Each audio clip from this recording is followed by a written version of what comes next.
এসে ধরো হাল,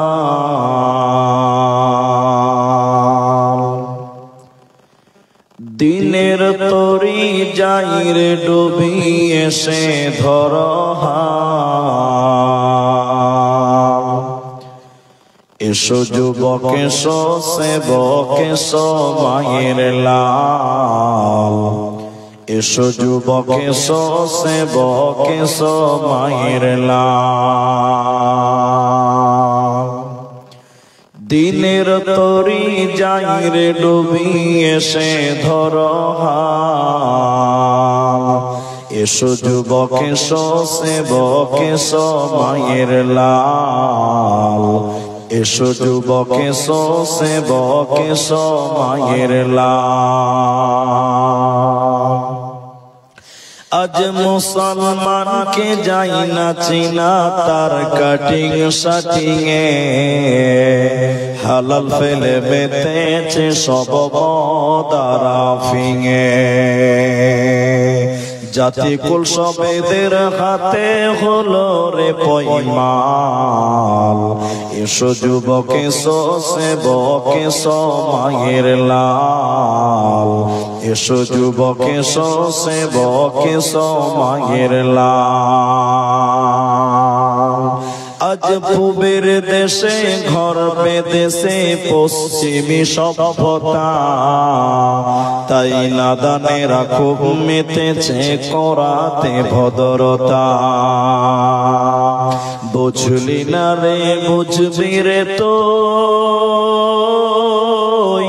এটা ঈমান ধ্বংসের ফল। এসো যুবক এসো সেবক এসো মায়ের লাল, এসো যুবক এসো সেবক এসো মায়ের লাল। আজ মায়ের জাতি নারীরা সব বিকাই যে বাজারে, আজ মায়ের জাতি নারীরা সব বিকাই যে বাজারে। পেটের দায়ে ইজ্জত হাতে ঘুরছে দাঁড়ে দাঁড়ে,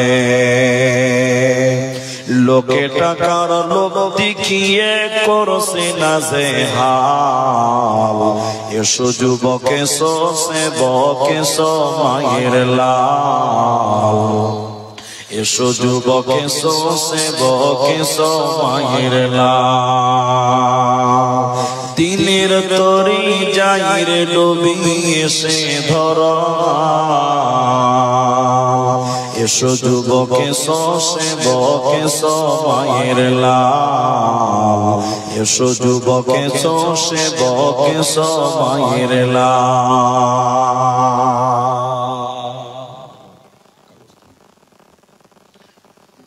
শ্রদ্ধেয় সম্মানীয় চলমান সভার যোগ্যতম সভাপতি, স্টেজে উলামায়ে কেরাম, অতিথিবৃন্দ, সামনে বসে থাকা দিনদার ইমানদার মুমিন ভাই সকল, দুয়ার কেন্টারি মুরব্বী সমাজ স্নেহের কচি কাকা, পর্দার অন্তরালে বসে থাকা মুমিনা সলেহা মা ও বোনেরা, প্রাণ প্রিয় উমরাপুর সুতি মুর্শিদাবাদ, সর্ববিশ্বে সে মহান আল্লাহ তাবারক ওয়া তাআলার প্রশংসা জ্ঞাপন করি যে আল্লাহ তাবারক ওয়া তাআলা আমাদেরকে এক কবরস্থান কেন্দ্রিক আয়োজিত মাহফিলে বসিয়ে কোরআন এবং হাদিসের আলোচনা করার, আপনাদের শ্রবণ করার যিনি তৌফিক ইনায়াত করেছেন, সেই মহান মনিবের দরবারে শুকরিয়া আদায় করি। আমরা সকলেই একবার বলি আলহামদুলিল্লাহ।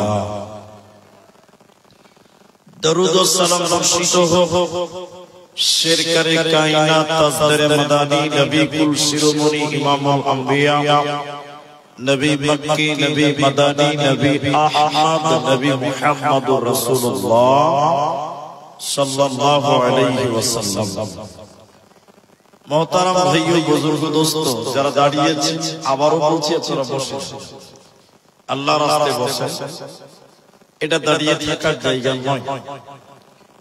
আমি কোরআনুল কারীম সূরা বাকারা সূরা নাম্বার 2 পারা নাম্বার 2 রুকু নাম্বার 21 লাইন নাম্বার 12 আয়াত নাম্বার 177 এবং সূরা নাবা 30 পারার প্রথম সূরার দ্বিতীয় রুকুর প্রথম আয়াত। হাদিসে নববী থেকে একটি মাত্র হাদিসের টুকরো পাঠ করেছি। উল্লেখিত আয়াত এবং হাদিসকে কেন্দ্রবিন্দুর মধ্যে রেখে একটা বিষয় কেন্দ্রিক বক্তব্য রাখবো যদি আল্লাহ তৌফিক দেন। তো আলাইহি তাওয়াক্কালতু ওয়া ইলাইহি উনীব। শুধুমাত্র আপনারা যারা এসেছেন শ্রোতা হিসেবে বেশি সময় লাগবে না, মাত্র 5টা মিনিট অপেক্ষা করেন, আমি মূল আলোচনা আপনার সামনে তুলে দেব ইনশাআল্লাহ। মাত্র একটি আবেদন করব আপনাদের কাছে যে আপনারা আমার আবেদনটি রাখবেন বলে আমি আশা করছি। সেটা কি, আমি কিছু কথা আপনাদেরকে জিজ্ঞাসা করব, আপনারা মুখ খুলে উত্তর দিবেন। একবার বলুন ইনশাআল্লাহ। আপনারা একবার বলুন ইনশাআল্লাহ। এই মানে হালকা হালকা আপনারা যদি, ঠিক আছে, আপনারা যদি বুঝার চেষ্টা করেন তাহলে আমি আপনাদেরকে বুঝাতে পারবো। এজন্য আপনাকে মাঝে মধ্যে আমার সঙ্গে বলতে হবে। অনেক জায়গার মানুষ মুখ খুলতে চায় না। অনেক জায়গায় এরকম লোক আছে, ওরা মনে মনে ভাবে যে মুলি সে বলবে, তোমাকে তো বলার লিগে আনা হয়েছে, তা আমরা কেন বলবো। একে বলে হুজ্জুতি পার্টি। কথা বুঝতে পারছেন? একটু হ্যাঁ না বলে মুখের তালা মেরে বসে থাকে।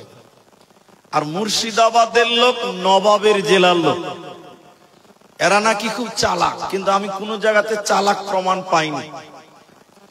এদেরকে যখন কিছু জিজ্ঞাসা করি তখন এর মাথা হিলেছে, অথচ মাথার ওজন 5 কেজি আর জিহিবের ওজন হলো মাত্র 200 গ্রাম। এরা 200 গ্রামটা হিলাবেন আর 5 কেজির মাথা এরকম করে হিলাবে। তাহলে এরা চালাক হলো না বোকা হলো? হ্যাঁ, বোকা হলো। অনেক মানুষ দেখবেন কিছু জিজ্ঞাসা করলে মাথাতে হিলেছে এরকম করে, তো মাথা কেন হিলাবেন? মাথা তো 5 কেজি আর জিভটা মাত্র 200 গ্রাম ওজন আছে, তো জিভটাই হিলাবেন। আরেকবার বলুন ইনশাআল্লাহ। আজকে আমার আলোচ্য বিষয়ের নাম হলো মুত্তাকিদের বৈশিষ্ট্য। যদিও কবরস্থানের জালসা আরো কিছু ঘটনা ঘটে আছে, আমাকে বলা হয়েছিল, কিন্তু মুদাসসির হাফেজাহুল্লাহ তিনি মানুষের মৃত্যু কালের কিছু কথা বললেন, যেটা আমি শুনেছি। মুত্তাকি সম্পর্কে বলবো এই জন্যই, মরার পর কিয়ামতের দিন মানুষেরা দল দল গ্রুপ গ্রুপ হয়ে দাঁড়াবেন কিয়ামতের মাঠে। হাদিসে আছে, মান মাতা ওয়া হুয়া মুদমিনুল খামর লাকিয়াল্লাহু কা'বাদ ওয়া সান।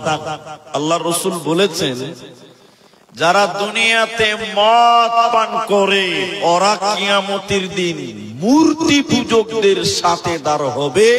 একবার বলুন নাউযুবিল্লাহ। তাহলে যারা নেশা পান করে, আপনাদের এলাকায় নেশাখোর আছে মুসলমান? মদ খায়, মদ খায়। কত বড় ইমানদার, সকালে ঘুম থেকে উঠে ঢুলতে ঢুলতে ঢক ঢক করে 2 বোতল মেরে দেয়, এরকম মালও আছে। জি ভাই, আচ্ছা। তাহলে মূর্তি পূজকদের লাইন আলাদা,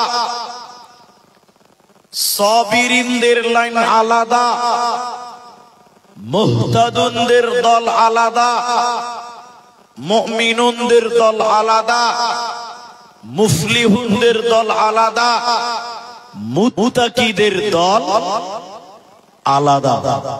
আচ্ছা, আপনারা সবাই বলেন, মুখটা খুলবেন, কেউ বাদ যাবেন না। মুত্তাকি লোকেরা জান্নাতে যাবে না জাহান্নাম যাবে? একটু সবাই বলুন, জান্নাতি না জাহান্নামী? জাহান্নামী লয়, জান্নাতি। আল্লাহ কোরআনে বলেছেন ইন্নালিল মুত্তাকিনা মাফাজা, নিশ্চয়ই মুত্তাকিরা বেঁচে গেছে। কিন্তু মুত্তাকিরা বেঁচে গেছে কেন? তো মরেই নাই, তো বাঁচলো কি করে? শব্দটা কি হওয়া উচিত ছিল? যে মুত্তাকিরা বেঁচে যাবে, এটা হওয়া উচিত ছিল। কিন্তু কোরআনে বলছে না, ইন্নালিল মুত্তাকিনা মাফাজা, নিশ্চয়ই মুত্তাকিরা বেঁচে গেছে। আল্লাহ এত কনফিডেন্স দিয়েছে, বলুন সুবহানাল্লাহ। কেন জানেন? এটা বুঝতে গেলে একটা উদাহরণ শুনতে হবে। সেটা কি? এই জায়গাটা নিয়ে ঝামেলা হচ্ছে, এই যে জায়গাটা বসে আছেন জায়গাটা নিয়ে ঝামেলা। ওনার জায়গা, আমি বলছি আপনি বিক্রি করে দিয়েছেন, আমি টাকা দিয়েছি। ও বলছে না আপনি টাকা দেননি। আমি বলছি টাকা দিয়েছি, ও বলছে দেইনি। এটা ঝামেলা হয়ে থানাতে কেস হয়ে গেছে। বহরমপুর কোর্টে তুলেছে দুটো লোককে। আমার উকিল আছে, ওর উকিল আছে। ও কিন্তু টাকা নিয়েছে সত্য, কিন্তু মানছে না। উকিলকে বলছে আচ্ছা আপনি যে টাকা নিয়েছেন কোন সাক্ষী আছে? তো বলছে না কোন সাক্ষী নেই। কেউ দেখেছিল? বলে না কেউ দেখেনি। কোন ভিডিও আছে? বলে না তাও না। তখন উকিল বলছে ঠিক আছে আপনি লক করে থাকেন, আপনি বেঁচে গেছেন, যান। এখনো মামলা ডিসমিস হয়নি। উকিল আগে কি বলছে? আপনি কি হয়েছে বলুন, একটু বলুন। বেঁচে গেছে। এখনো তো মামলা শেষ হলো না, উকিল আগেই বলছে তুমি বেঁচে গেছো, যেহেতু তোমার কোনো প্রমাণ নেই, কোনো ভিডিও নেই, কোনো সাক্ষী নেই, তুমি যেটা বলছো তোমারটাই ঠিক হবে, তুমি বেঁচে গেছো। যদিও এখনো বিচার শেষ হয়নি বা শুরু হয়নি। তো আল্লাহ তাবারাক ওয়া তাআলা ওই রকমই মুত্তাকিদের ব্যাপারে অ্যাডভান্স আল্লাহ বললেন ইন্নালিল মুত্তাকিনা মাফাজা, নিশ্চয়ই মুত্তাকিরা বেঁচে গেছে। আরেকবার বলুন সুবহানাল্লাহ। সেই মুত্তাকি কারা? মুত্তাকির কথা বলতে গিয়ে আল্লাহ কোরআনে একটা উদাহরণ টেনেছেন, একটা ইবাদতকে। ইবাদতটার নাম হলো সালাত, নামাজ। আল্লাহ যেভাবে বলেছেন। আপনারা গল্প করছেন কেন? গল্প করা যাবে না। আপনি গল্প করুন, সব লোক আপনাকে দেখবে। যেখানে 10টা লোক আছে ওইখানে দুজনাতে কানে পুজুর মুজুর করতে হয় না। সবটা লোক মনে করে শালা আমাদেরকে গালিটা দিয়ে দিল নাকি, বা এটাই মনে করে। যে এই জন্য 10টা লোক যেখানে আছে ওখানে কানে গুজুর গুজুর গুজুর গুজুর করা যাবে না, তাহলে লোক ধারণা খারাপ নেবে। ঠিক আছে কি না? হ্যাঁ না বলেন। তা আল্লাহ মুত্তাকির কথা বলতে গিয়ে নামাজকে আগে টেনেছেন, যদিও নামাজটা মুত্তাকিদের মধ্যেই একটা বৈশিষ্ট্যের মধ্যে পড়ে। আল্লাহ বলছেন, একটু আপনারা ধৈর্য ধরবেন তাহলে বুঝতে পারবেন। আল্লাহ বলেন কোরআন সূরা বাকারাতে আল্লাহ বলছেন 177 নম্বর আয়াতে আল্লাহ তাবারাক ওয়া তাআলা বলেন বিসমিল্লাহির রহমানির রহিম লাইসাল বিররা আন তুওয়াল্লু উযুহাকুম কিবালাল মাশরিকি ওয়াল মাগরিবি।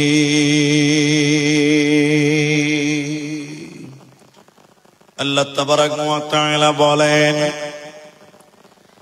পূর্ব কিংবা পশ্চিমে সাজদা করার নাম, মাশরিক কিংবা মাগরিবে সাজদা করার নাম, পূর্ব কিংবা পশ্চিমে মাথা ঠুকার নাম, মানে নামাজ পড়ার নাম পূর্ণাঙ্গ কামিয়াব নয়। নামাজ কি আল্লাহ পূর্ব এবং পশ্চিম বললেন কেন? নামাজ কি আল্লাহ পূর্ব এবং পশ্চিম দিকে বললেন কেন? কোরআনের ভিতরে যত আদেশ আছে শুধু মুর্শিদাবাদের জন্য নয়, পশ্চিমবঙ্গ ভারতবাসীর জন্য নয়, বরং তামাম পৃথিবীর জন্য আল্লাহ কোরআনে আদেশ করলেন। তো আল্লাহ নামাজকে পূর্ব এবং পশ্চিম দিকে সাজদা করার কথা বললেন কেন? আমরা পশ্চিমে সাজদা করি, পূর্ব দিকে করি না, কিন্তু আল্লাহ পূর্ব এবং পশ্চিমকে সাজদা করা নামাজ বলছেন কেন? তার মানে হলো সারা পৃথিবীর লোকদেরকে আদেশ করলেন আল্লাহ, এবার কাবার পশ্চিমে যারা থাকবে তারা পূর্ব দিকে সাজদা করবে, আর যারা পূর্ব দিকে থাকবে তারা পশ্চিম দিকে সাজদা করবে। মানে কাবাকে কিবলা বানিয়ে নামাজ পড়তে হয়। এই জন্য মক্কাতে মানুষেরা গোল করে দাঁড়িয়ে নামাজ পড়ে। আমার আল্লাহ বলেন পূর্ব কিংবা পশ্চিমে সাজদা করার নাম, মাশরিক কিংবা মাগরিবে মাথা ঠোকার নাম পূর্ণাঙ্গ কামিয়াব নয়।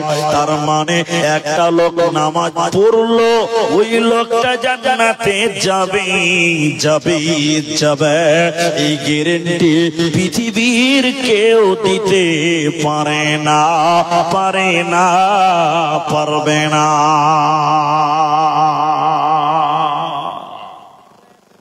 আচ্ছা আপনারা বলেন, এদিকে দেখেন, এদিকে একটা লোক নামাজ পড়লো বলে ওই লোকটা জান্নাতে যাবে, এরকম গ্যারান্টি দেওয়া যাবে?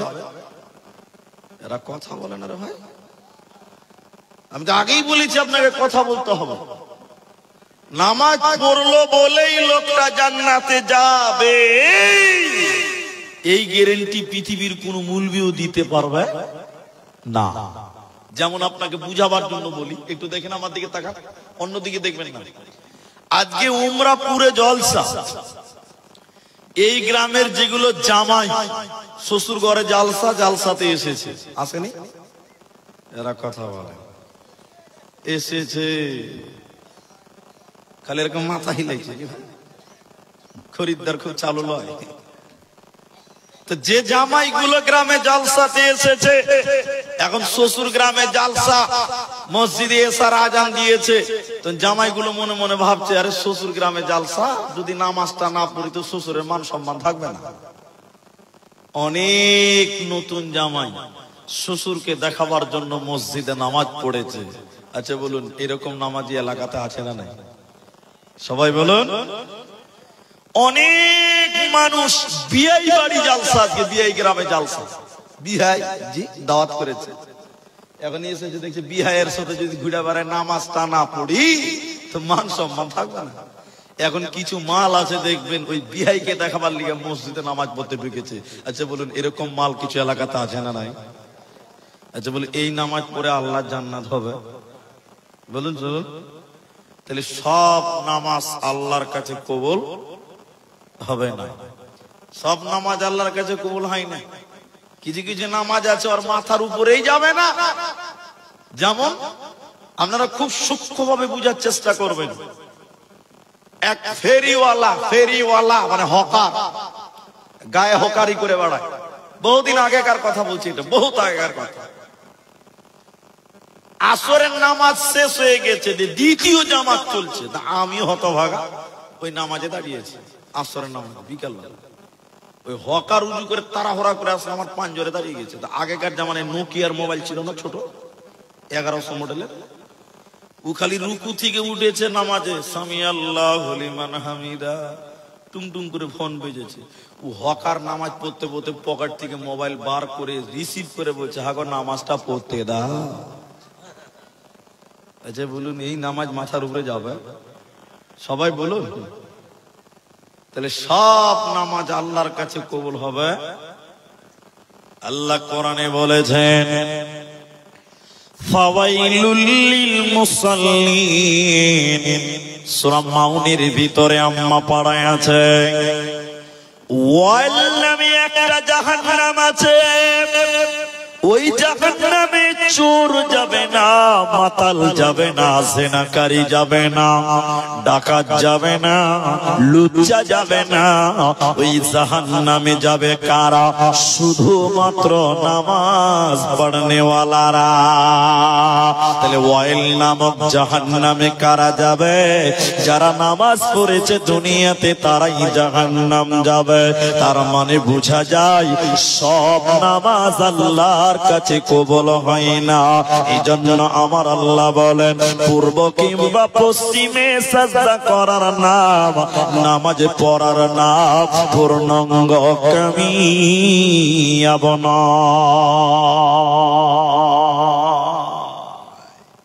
হাজি ভাই, আপনাদের দিকের মেয়েরা রমজান মাসে তারাবি পড়তে মসজিদে যায় যায় না? যায় না? যায়। আমাদের দিকেও যায় ভাই। 2-3 বছর আগেকার কথা বলছি, এটা 3 বছর আগেকার কথা। আমার বাড়ির একদম সামনেই মসজিদ আছে, ওয়াক্তিয়া মসজিদ আছে। আপনাদের তো সবই বলে জুমা মসজিদ।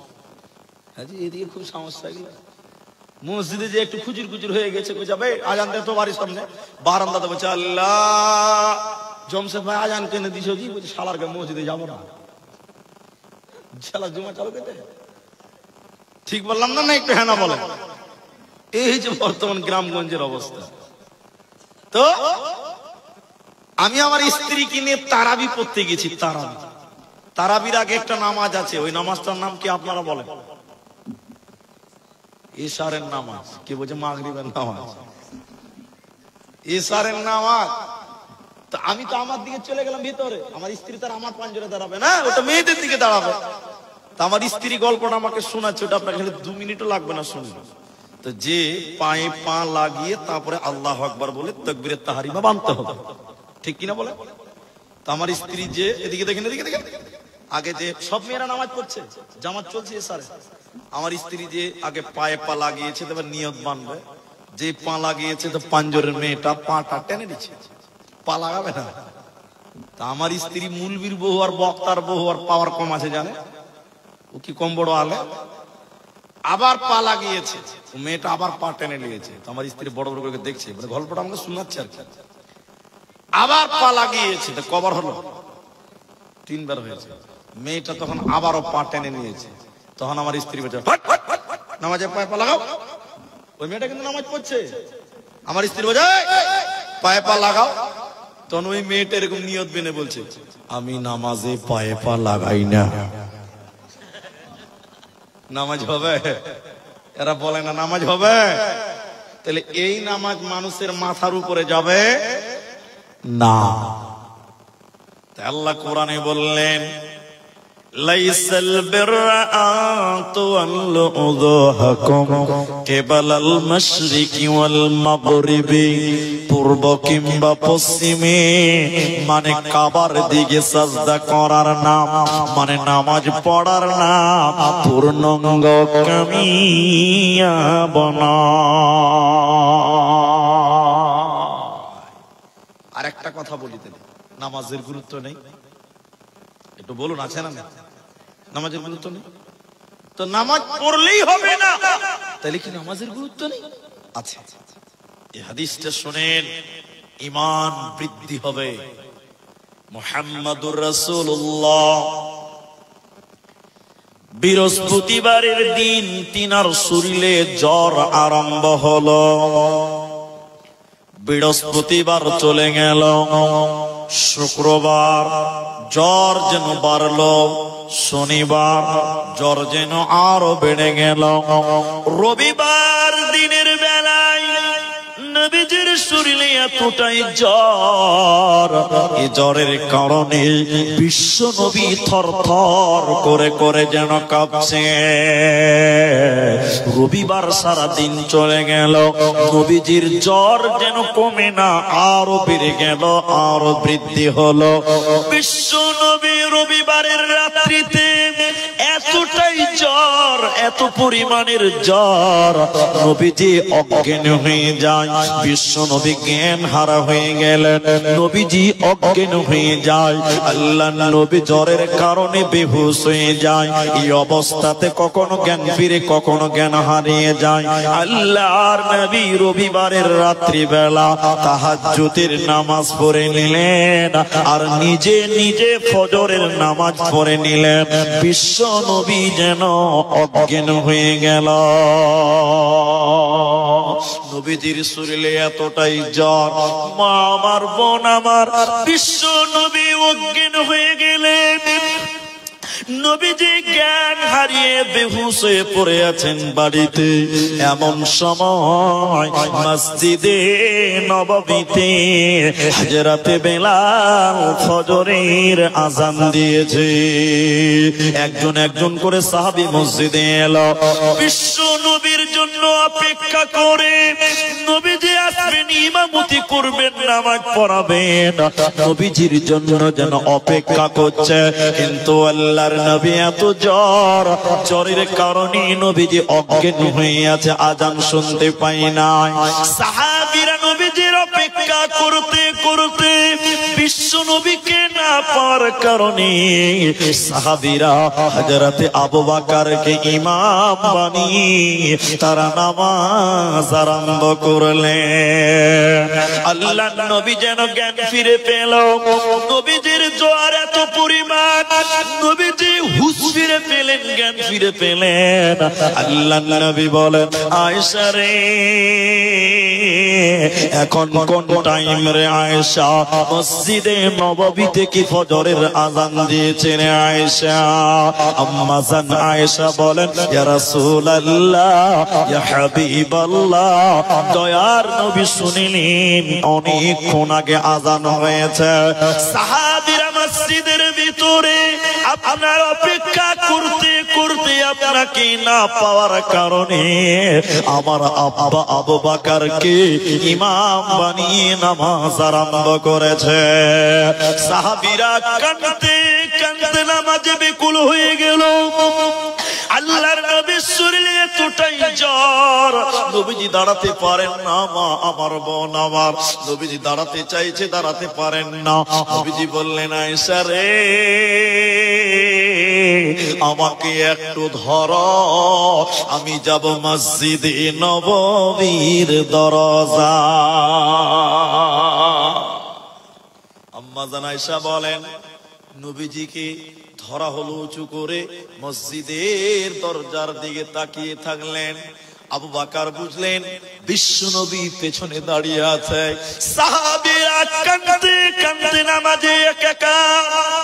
নবীজির সাহাবী আবু বকর বুঝতে পারলেন, তিনি পেছনে চলে আসতে চাইলেন। নবীজি বললেন, আবু বকর, সামনে ইমামতি করো, তুমি পিছবে না। লম্বা কথা। নবী বাড়ি চলে এলেন। সোমবার সকাল হচ্ছে, নবীজির বুকের ব্যথা আরো বেড়ে গেল, জ্বর যেন আরো বৃদ্ধি হলো।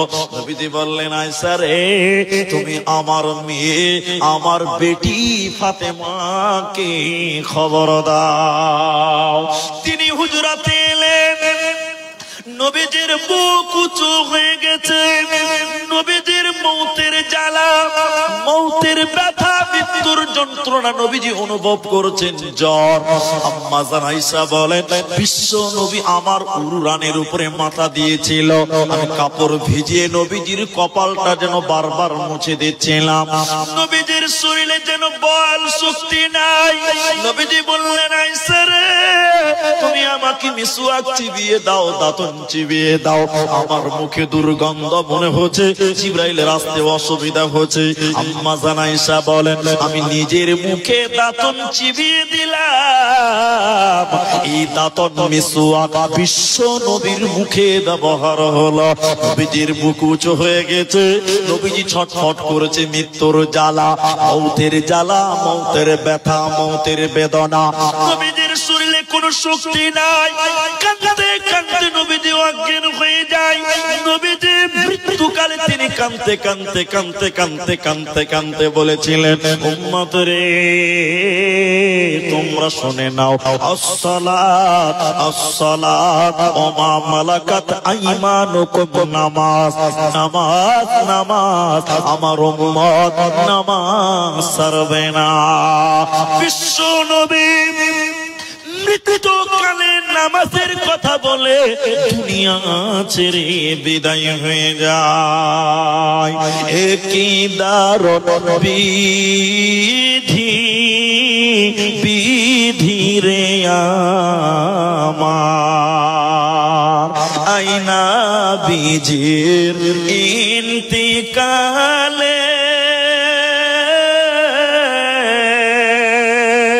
কাদালেন সকলে রে আমার, নবীজির ইন্তিকালে বন ফাতেমা বসিয়া কান্দে,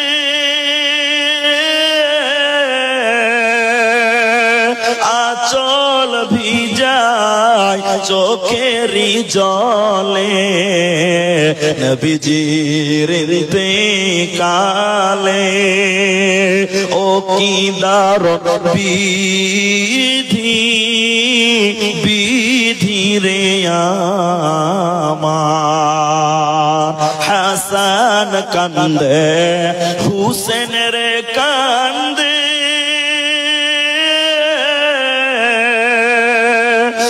নাসির ইন্তিকালে রে আমার, নবীজির ইন্তিকালে ও কি দারুণ বিধি বিধি রে আমার, ও কি দারুণ বিধি বিধি রে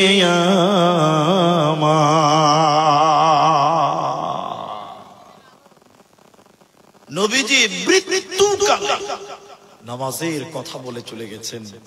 তাহলে নামাজের সবাই বলুন, ভাই আমার দিকে দেখেন, তাহলে সবাই বলুন এবার নামাজের গুরুত্ব কম না বেশি? সবচেয়ে বড় বেশি। যার নামাজ নাই তার কোনো ইবাদত নাই। এদিকে দেখেন, দিকে দেখেন, যার নামাজ নাই তার কোনো ইবাদত কোনো কাজে লাগবে না। এখন অনেক মানুষ, ভাই আমার দিকে দেখেন, ওদেরকে গুজগুজ করতে দেন, আপনারা আমার দিকে দেখেন। এখন অনেক মুসলমান নামাজ পড়ে না, বুকে থাপড়িয়ে বলে মুলি সাহেব নামাজ না পড়তে পারি ইমান ঠিক আছে। শয়তানের খালাতো ভাই, বুঝতে পারছেন কি? বুঝে মুলি সাহেব নামাজ না পড়তে পারি ইমান ঠিক আছে। তাহলে মুত্তাকি হতে গেলে আল্লাহ বললেন শুধু নামাজ পড়লেই চলবে না, শুধু নামাজ পড়ার নাম মুত্তাকি নয়। তাহলে কি করতে হবে? এবার আল্লাহ একটা একটা করে বলছেন, আমরা সবাই মুত্তাকি হব। সবাই বলুন কি হব? বললাম মুত্তাকি হব। আর মুত্তাকি কোথায় যাবে বলেছি বলুন?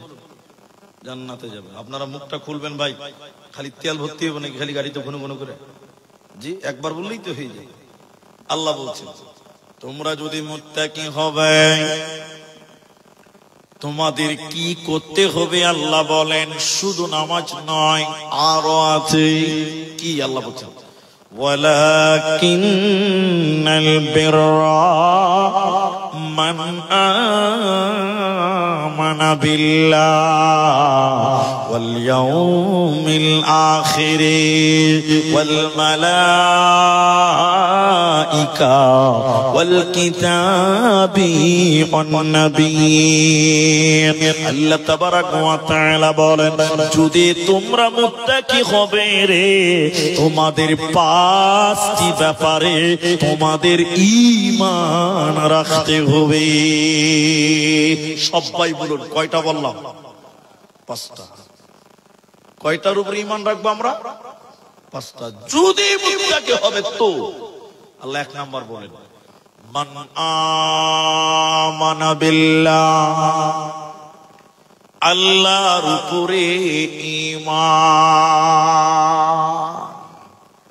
খুব ভালো করে বুঝেন, খুব সূক্ষ্মভাবে বুঝেন ঈমান কি জিনিস।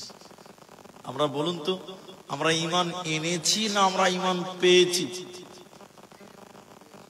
আমরা ঈমান পেয়েছি। আমার বাবা মুসলমান তাই আমি মুসলমান, আমার দাদু মুসলমান তাই আমার বাপ মুসলমান, মুসলমানের ঘরের মুসলমান। আর সাহাবীরা ঈমান এনেছে, ওদের বাপ দাদা কেউ মুসলমান ছিল না। আল্লাহ বলছেন ঈমান আনো। কাদের মতন? এখানে একটা উদাহরণ দেব, বুঝেন ভালো করে। এই উমরাপুরের একটা ছেলে মাধ্যমিকে ফার্স্ট ডিভিশনে পাস করেছে। আমার কথা আপনারা বুঝতে পারছেন তো? একটা হ্যাঁ না বলেন। এখন আপনার ছেলেটা পড়তে বসে না, আমার ছেলেটা লেখাপড়া করতে চাই না, তখন আমি লাঠি হাতে নিয়ে বলছি উমুকের ব্যাটার মতন হ, দেখ গোটা পশ্চিমবঙ্গতে ফার্স্ট হয়েছে। এই কথাগুলো বলে কি বলে না? এই উমুকের ব্যাটার মতন হ, দেখ মাধ্যমিকে ফার্স্ট ডিভিশন করেছে। তাহলে যে ভালো নাম্বার করে ওর উদাহরণ গোটা দুনিয়ার লোক দেয়, ঠিক না? নাই হ্যাঁ না বলে? আল্লাহ উদাহরণ দিচ্ছি কি জানেন? তোমরা ঈমান আনো। আল্লাহ কার মতন আনবো বলছে? সাহাবীদের মতন তোমরা ঈমান আনো। বলুন সুবহানাল্লাহ। তাহলে সাহাবীরা কেমন ঈমান এনেছেন আল্লাহর উপরে, এটা আপনাকে শুনতে হবে। আপনার ঈমান বাড়বে, ভালো লাগবে। একটু 2 মিনিট লাগবে খালি। আবু বকর ঈমানদার, ঈমান আনলেন। উমর, এই খাদিজা ঈমান আনলেন, মুসলমান। একজন দুজন করতে করতে করতে করতে 13-14 নম্বর অথবা মতান্তরে মক্কাতে 2 জন একসাথে ঈমান এনেছিলেন। একজন নারী, একজন পুরুষ, একজন চাকর আর একজন চাকরানী। মাশাআল্লাহ, অর্ধেক আপনারা বলেন।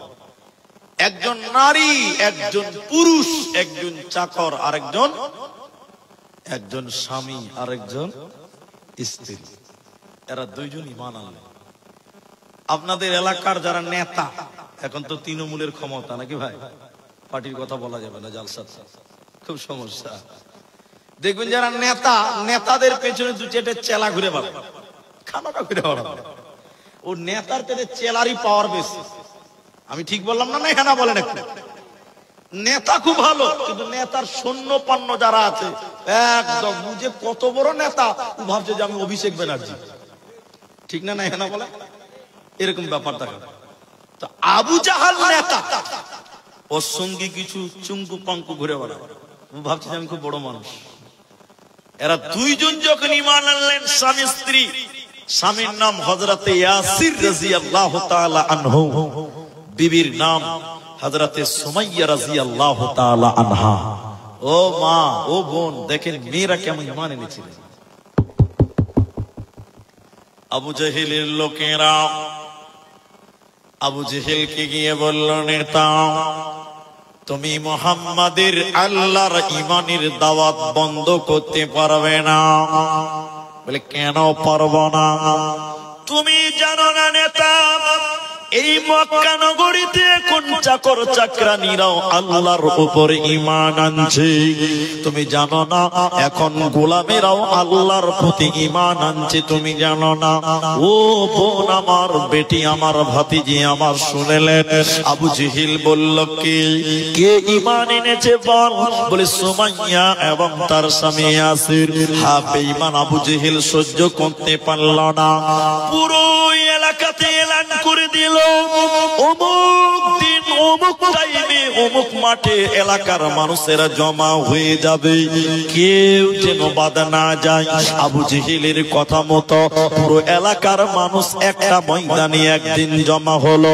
ওর ভিতরে সুমাইয়াকেও টেনে নিয়ে জমা করলো, আবার ইয়াসির তার স্বামীকেও জমা করলো।